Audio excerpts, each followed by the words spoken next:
Hi Sagittarius, Sun, Moon, Ascendant, or Venus. This is Dane, and I'm going to be doing your November 11th, 11/11 reading for you. Now I ask if this reading resonates with you, don't forget to like, comment, and subscribe. If you're interested in any of the cards that I'm using, they will be listed and linked in the description box below. Now before we begin this reading, let us clear the energy space, raising our own energy vibration and releasing any negativity. So take a nice deep breath in, exhaling whenever it feels comfortable for you.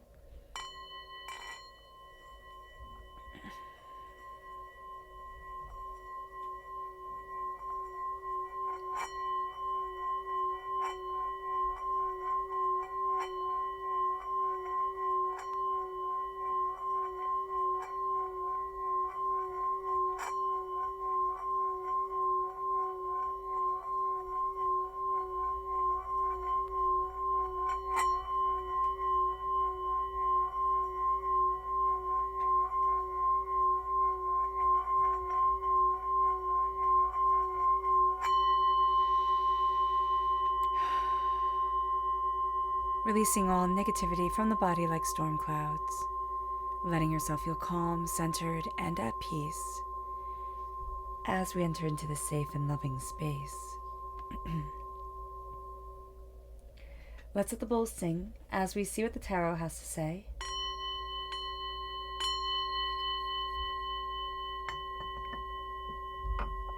How will Sagittarius be affected by November 11th?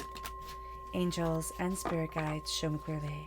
Guide this reading and show me clearly. Angels and spirit guides. Angels and spirit guides, show me clearly. Guide this reading and show me clearly. Angels and spirit guides. Angels and spirit guides, show me clearly. Guide this reading and show me clearly. Angels and spirit guides. Angels and spirit guides, show me clearly. Oh, goodness.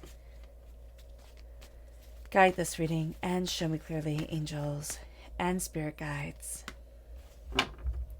Angels and spirit guides, show me clearly. Guide this reading and show me clearly. Angels and spirit guides.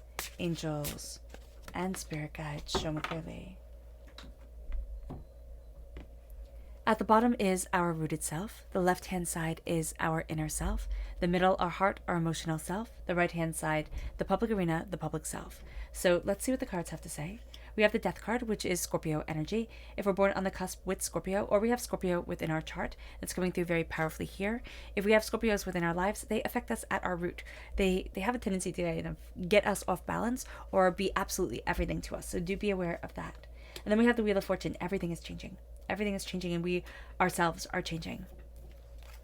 We then have the Knight of Wands, fire sign energy. This represents us, but it's also Aries and Leo. So if we have fire sign energy within our charts, other than it being our sun sign, then this is also going to be coming through. But there's also going to be a sense with us of looking backwards as we're moving forward and not really being sure of where it is that we want to be or if we're quite done with something. So do be aware of that, Sagittarius.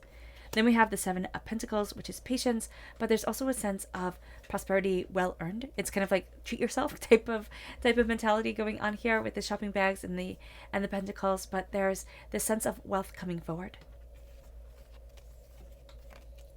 We have the Queen of Cups, water sign energy, Pisces, Scorpio, Cancer, enhancing the Scorpio energy that we have at our root, but also bringing us to our hearts and wrapping us in our heart chakra. Emotions are going to be very important to us, and emotions are going to be very prevalent during this time. We can almost feel like we're ruled by our emotions because our emotions are making themselves so well known. And then we have the Eight of Pentacles. What have we been working towards? And we're going to take this really quite literally. You know, these are my jobs. This is what I've been working towards. This is what I want to achieve and succeed within my life. And that's all well and good. And that's something to take into consideration. But the Eight of Pentacles is also, what has Spirit been teaching me? You know, with 11/11, our angels are talking to us. Our spirit guides are talking to us. This is a profound time. And we're going to find that there's certain things in our lives that we see. It's like, oh my gosh, you were preparing me for this. Like, this is why I had to learn it. Like, this is why I had to go through whatever, nonsense or hurt or pain we went through in our lives. And it moves us to our public arena where it's the King of Wands and the Queen and the Queen of Wands. That's spectacular. So in our inner self, we're unsure about our way forward. In the public arena self, we are boss. Period. End of discussion. This is a soulmate connection, true love connection. Remember, soulmates don't have to be lovers. They can be people in our lives that just make our lives rich and wonderful, and that we think of, not having them in our lives, and it's a little scary or sad or overwhelming.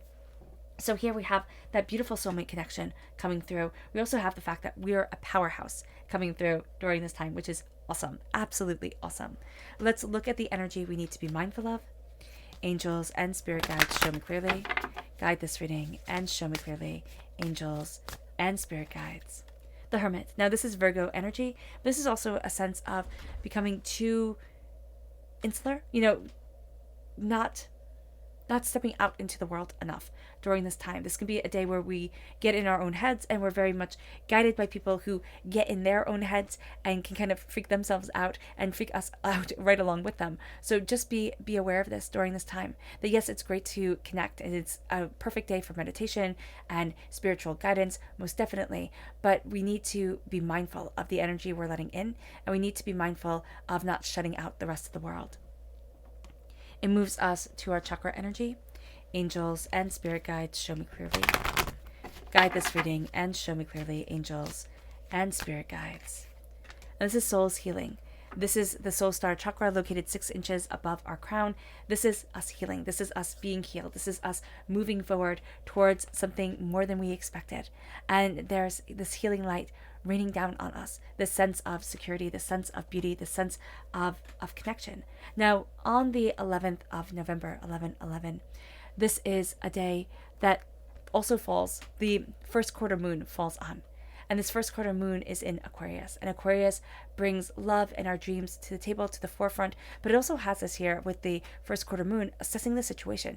We're looking at things quite differently than we have before. Why? Because this is a powerful number combination with 11/11. This is also a master number, a sense of wisdom opening up. Our angels and our spirit guides are walking right there with us. But 11/11 is teaching us so much more. Historically, as we assess this time, we're also connecting with Armistice Day. The day when, that ended World War I. When the treaties were signed on the 11th hour Paris time on the 11th day of the 11th month of 1918. When fighting stopped in a war that would be known as the Great War, because it was the most catastrophic thing we had seen up until that time. We would see more catastrophes afterwards.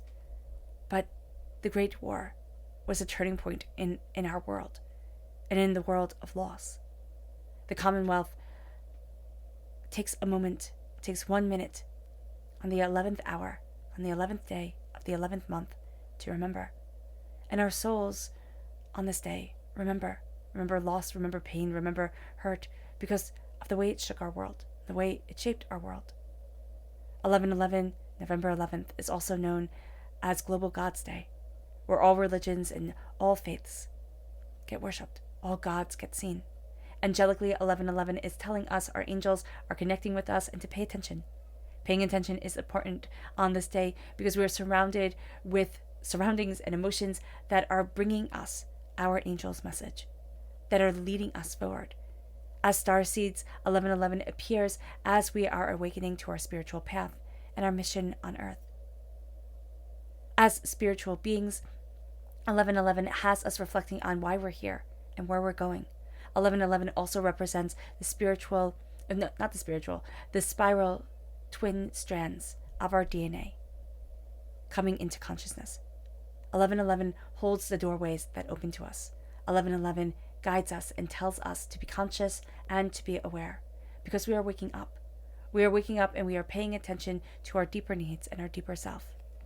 It leads us to the death card. It leads us to the dying away of the old self, the rebirth of the new. It leads us to a time of mourning, a time of understanding that the past is over and done with, and we stand in the present now. And this can be something that's scary, especially as we get older, as we're maturing, as we're becoming, and we're always becoming, we're always maturing. And so many messages I've been getting during this time is of not feeling seen, not feeling heard, of time slipping by, and us trying to keep up. We as human beings, we're not milk. We don't spoil and need to get thrown away if we pass a certain age. And we have to remember that within ourselves. And our world tends to, put worth on youth and forget everything else. And that's not true. This is a time where we see ourselves transforming, where we see ourselves embracing our voice, what we need, what we want, the way that we're moving forward within our world, and not thinking we're worthless because of insert reason here, age, education, socioeconomic standing, whatever it is that we see as the trial and the tribulation, our world shifting at this time, which is absolutely happening. We have the Wheel of Fortune coming in. We can feel very sensitive on this day, on the days leading up to it, as if something monumental is happening, but it's almost like you don't want it to. It's like, it's bittersweet. You've been working towards this moment, and yet when it happens, it's heartbreaking and overwhelming, and you wonder what you're going to do with your life and your days and yourself. Change is coming in, and it can take us by surprise, but it's going to lead us forward in a very real way. But we're going to have a tendency to look back and say, oh, no, wait, I have to just fix this and fix that. The past, what is the old saying? The past is an island we can never visit again. It is a place that we can never go to again. We can go there in our minds, but our past will always be sorrowful, because even on the best of days, even when it was a day that everything went right, we'll never recreate that moment, that day, that time. The Knight of Wands, us, right here, represented as the fighter and the hero, is looking backwards instead of looking forwards where they're going. And if you ride a horse, that's kind of dangerous. And so here we're being told to look forward. We're being told that the past is well and good, but the present is where we stand right now, and gifts are coming our way. I mean, look at those shopping bags. Look at that, pentacle coming at her, which is kind of dangerous, but also wealth is going to take her by surprise. Be patient. Wealth will take us by surprise. It might be financial wealth. It might be something we value as much as money, but prosperity comes in, and our hearts are saying, embrace love. Stand in the moment, stand in this present. Embrace the heart, because it's going to be so easy to lose sight of our heart, lose sight of what we emotionally want, lose sight of our emotions and ourselves, and just put it all down to spreadsheets and determination and focus, and this is a change that I can't face right now, and so I'm not going to. But Spirit says, stand tall. Stand tall and move forward. The waters come. The emotions, the chaos, it comes, and it will come. Intensely, powerfully, guilt will come in, doubt will come in. But if we embrace our hearts, we embrace what we love, we embrace our souls and our emotions and ourselves, and we're open and we're honest, we will see ourselves moving forward. And we will see ourselves moving forward in a very serene way, in a beautiful way. The Queen of Cups glides over things. She's emotionally there and emotionally present, and just a beautiful, healing, calm presence within our lives. And that's what we're embracing here, this beautiful, healing, calm presence within our hearts. And it moves us to the Eight of Pentacles. It moves us to our hard work. It moves us to everything that we've been working towards. Now, it can be, again, what we've physically been working towards. This can boil down to work and everything that needs to be done, home and everything that needs to be done. But the Eight of Pentacles are also the lessons that we've been learning while we've been living. The trials, the tribulations, the hardships that Spirit and divinity have put in our way, that our angels have guided us through. And we can say, why does it always happen like this? Because we haven't gotten the carving just right yet. Because we haven't seen the answer that Spirit is guiding us towards. Why do I always? Because again, we're not seeing what Spirit is leading us towards. We're looking at the bigger picture of the finish line, and we're not looking at the steps along the way to get there. And yes, we can think of the training of that finish line, to run that marathon, to be that success. But we don't think of the pain it takes, the sacrifice it takes, the time it takes, the wear it takes on our bodies. And that's not only with a marathon race, that's just an analogy. It's with everything we do in our lives, starting a business, with, falling in love. We think of the big moments, the exciting moments when we're riding high, but we don't think of the lows. We don't think about the times when we're willing to quit, when we almost feel ready to quit, and yet something is telling us to keep on going. These are even the moments that are getting us ready for our dreams and our hearts and what our soul desires. Because remember, with this first quarter moon in Aquarius, we're bringing love in our dreams to the table. What have we been working towards to get our dreams to the next level, to push us forward in a way that we didn't imagine we could be pushed, that we could go? And when our dreams come to the table, not the blow out the candle, cross your fingers type of dreams, but the dreams of deep down in our soul, what we long for, what is almost terrifying to bring to the surface, when we start seeing how we're working towards that, our breath can be taken away. When we start facing that fear and carving that way forward, we can find that we become unstoppable, and that's what we become in the public arena. So even though things can be overwhelming, even though emotionally we can feel raw and want to retreat away, people aren't going to see that at all. So we're not going to have that sympathy that we might need or want at this time. What we have is we have ourselves, taking action, being passionate, taking names, going after what we desire, going after what we need, looking at ourselves openly and honestly, and seeing power, seeing tenacity, seeing brilliance, even if we have to pretend that we see it. But others are seeing it within us. There's a connection coming forward between the sacred masculine and the sacred feminine that drives us. There's a connection coming forward to the bigger place that we want to be, to what it is that we're moving towards within our lives. There's a sense here of power, of change, of intensity. The King of Wands is of passion, right? We can be hot-headed during this time, most definitely, so do be mindful of that. But we need our passion to transform us. It's transformed from fire. It's rising out of the flames like a phoenix. The Queen of Wands, well, she is that new day, that new dawn, that brilliant opportunity that shines forward. It's knowing that not everybody has to see us, but we have to see us. And those are the only eyes, the only recognition that matters. Do we see who we are? Do we see ourselves? Can we love ourselves? Can we embrace the passion of ourselves? Can we move ourselves forward? This is a time where we can be extraordinary. Let us be extraordinary. It moves us to our subconscious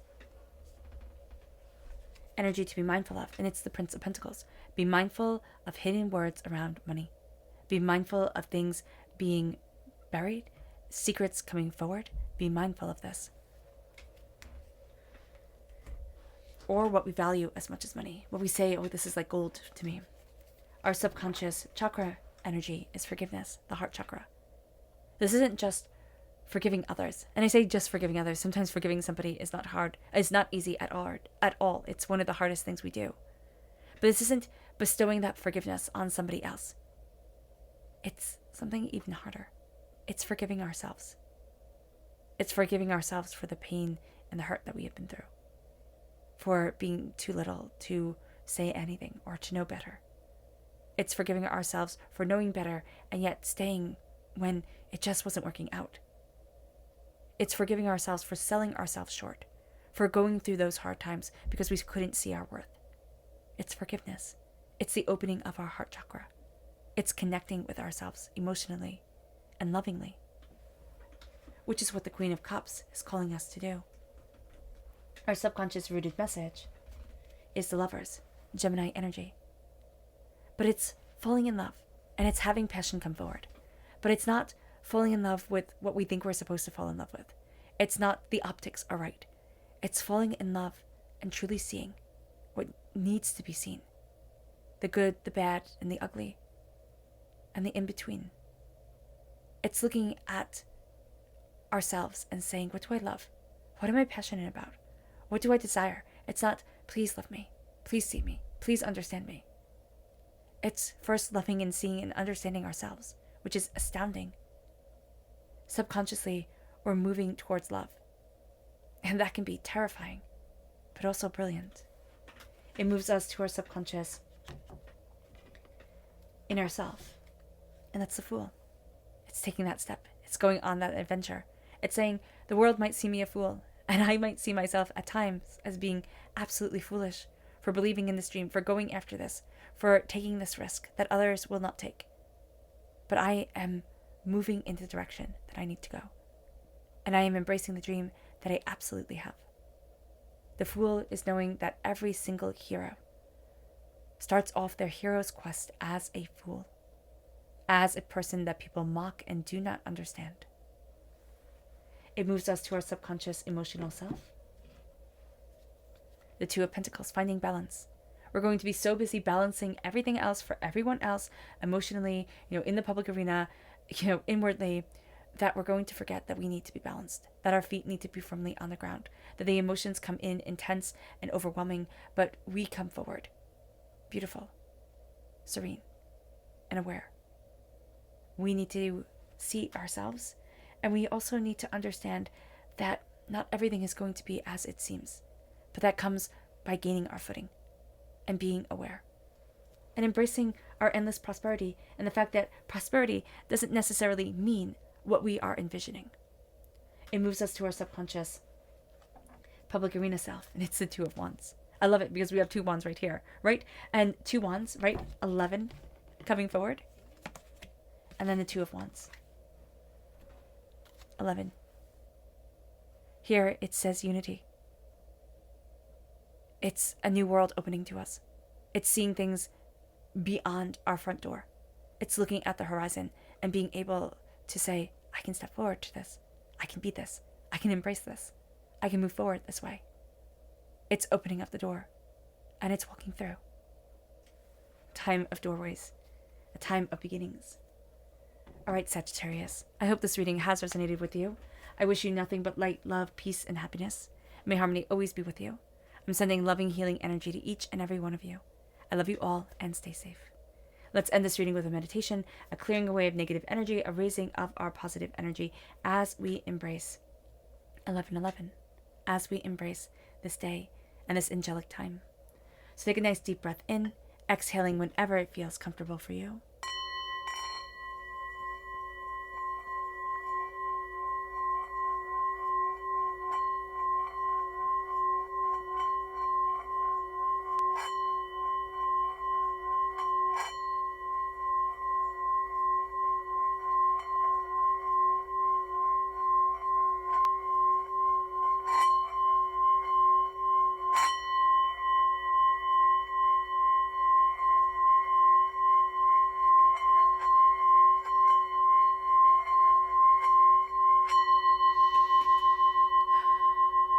May you move forward in peace and in harmony, Sagittarius, and may you have a blessed 11:11.